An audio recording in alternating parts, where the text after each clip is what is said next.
This weekend is Coach to Cure weekend as Old Dominion will host their first Conference USA game, welcoming Middle Tennessee to campus on Friday on Fox Sports 1. Now, Ron, both teams are 1-0 in conference play, with both games going into that final possession. Again, very offensive teams. How important is the defense in this matchup? It's going to be huge because obviously Middle Tennessee had a triple overtime win.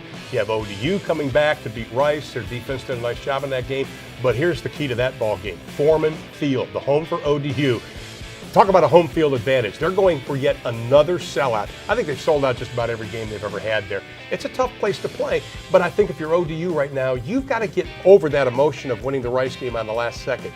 Sometimes kids don't have short-term memories on this. You've got to realize Middle Tennessee is a good football team. You got to be ready. I think the home field advantage helps them.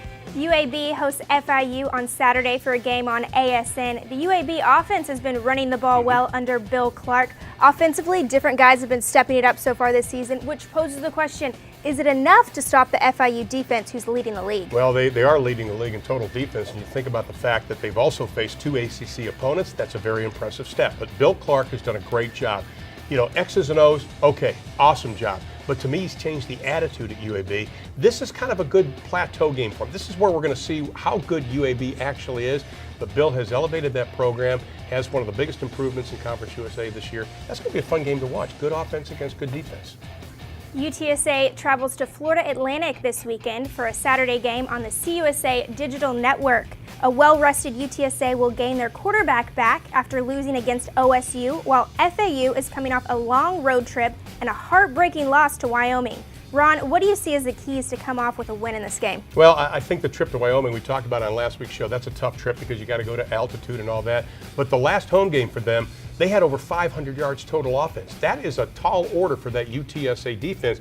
UTSA, 5 straight Conference USA wins. They're coming off a bye week right now, and you mentioned have a chance to heal up a little bit, but that UTSA defense has got to play solid defense on Saturday for them to win.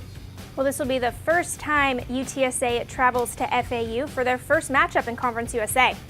Rice has battled through a lot of injuries this season, making an impact on both sides of the ball, while Southern Miss is undefeated at home.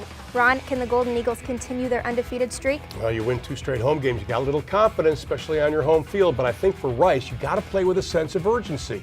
You do have injuries, and the key is quarterback Dreyfus Jackson had to leave the game this past week. He has a separated shoulder, his non-throwing shoulder.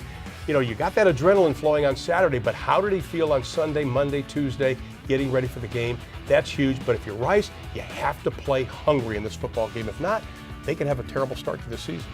Well, it's a week full of football as we take a look at the Week 5 schedule. WKU travels to Navy, both teams with very contrasting styles.